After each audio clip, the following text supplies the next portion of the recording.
அன்பின் பரம தகப்பனே, ஸ்தோத்திரம் ஐயா. இந்த புதிய நாளுக்கான கிருபை செய்திரே. உமக்கே எல்லாம் துதி கனம் மகிமை உண்டாவதாக. வானம் உங்க சிங்காசனம், பூமி உங்க பாதபடிக்காக. ஸ்தோத்திரம் ஐயா. சேனைகளின் கர்த்தர் பரிசுத்தர், பரிசுத்தர், பரிசுத்தர்.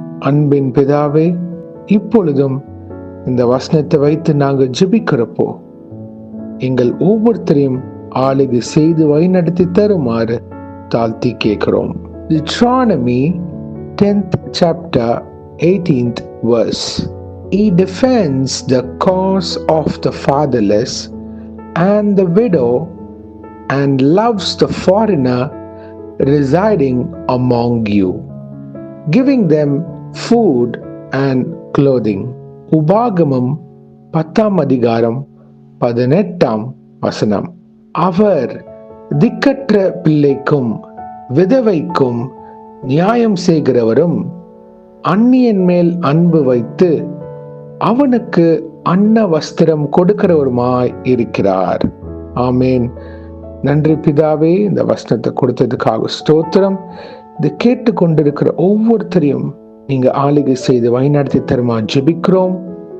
இயேசுவே, நீங்க திக்கற்ற பிள்ளைக்கும் விதவைக்கும் நியாயம் செய்கிற தேவனாக இருக்கிறதுக்காக நன்றி கர்த்தாவே. அவங்க தேவைகளை சந்திப்பீராக. அவங்களுக்கு என்னென்ன காரியம் நீங்க வாய்க்கு செய்யணுமோ கர்த்தாவே, நியாயம் விசாரிங்கப்பா. இன்னும் அந்நியர் மேல் அன்பு வைக்க கிருபை செய்யுங்கப்பா. அவர்களுக்கு உணவும் வஸ்திரம் கொடுக்கிற தேவாதி தேவன் இயேசு கிறிஸ்துவே, அவர்களுக்கு உதவி சென்று அடையுமாறு தாழ்த்தி கேட்கிறோம். அவர்களுக்கு உணவும் வஸ்திரமும் கொடுக்கிற இயேசு கிறிஸ்துவே, உமக்கே எல்லாம் துதி கனம் மகிமை உண்டாவதாக. அவங்க தேவைகள் சந்திக்கப்பட கிருபை செய்யுங்க, பூர்த்தி அடைய கிருபை செய்யுங்கப்பா. முக்கியமாக இயேசுவே, இந்த குளிர்காலத்துல மழை நேரத்துல கால சூழ்நிலைகள் எப்படி இருந்தாலும் அவர்களுக்கு உதவி கரம் நீட்ட கிருபை செய்யுங்கப்பா. முக்கியமாக இதை கேட்கிற உமது பிள்ளைகளாக நாங்க எங்களுக்கு உதவி செய்ய திராணி இருக்கிறப்போ பிறருக்கு உதவி செய்ய கிருபை செய்யுங்கப்பா. நாங்க வசனத்தை படிக்கிற பிள்ளைகளாக மட்டும் இருக்கக்கூடாது ஐயா, பிறருக்கு உதவி செய்ய கிருபை செய்யுங்க. ஆமையா, எத்தனையோ பேர் ஒருவேளை உணவு இல்லாம பூட்டுக்கு துணிமணி இல்லாம இருக்கிறாங்கப்பா. இந்த நேரத்துல இந்த கால சூழ்நிலைகள்ல அவர்களுக்கு உதவி செய்ய எங்களை அனுப்புவீராக, உணர்த்துவீராக கர்த்தாவே. இல்ல ஒரு சிலர் நினைக்கலாம், அப்பா அவங்களுக்கு உதவி செய்யறதுக்கு என்னால அவ்வளவு முடியாது அப்படின்னு இருக்கிற ஒவ்வொரு பிள்ளைகளுக்கும் அவர்களுக்காக ஜெபிக்க கிருபை செய்யுங்க. பாரப்பட்டு ஜெபிக்க வழி நடத்துங்கப்பா. இயேசுவே, நீங்க அவர்களுக்கு தேவைகளை பூர்த்தி செய்து ஆசீர்வதித்து அவர் பிள்ளைகளை பாதுகாத்து வழிநடத்தி தருமாறு தாழ்த்தி கேட்கிறோம்.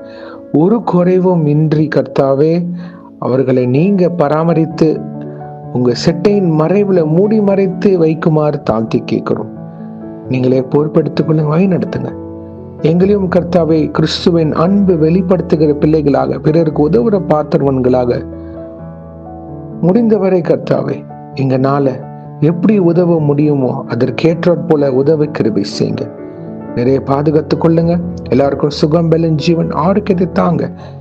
எந்த பலவீனங்களும் அவங்கள தாக்காதபடி வழி நடத்தி தாங்க. உங்களுடைய தழும்புகளால் சுகம் கர்த்தாவே ஆரோக்கியத்தை உண்டு பண்ணி அவங்க பிள்ளைகளிடம் உங்க கரம் இருந்து வழி நடத்தி தருமாறு இயேசுவின் நாமத்தினால் எங்கள் தலைகளை தாழ்த்தி ஜெபிக்கிறோம் பிதாவே. ஆமேன், ஆமேன், ஆமேன். God bless you, my brothers and sisters. கர்த்தர் உங்களை ஆசீர்வதிப்பாராக. Thank you. இன்னைக்கு சண்டே ஓய்வு நாள். சர்ச்சுக்கு போங்க my brothers and sisters. சத்தியம் முக்கியம், சத்தியம் நம்மளை உருவாக்கும்.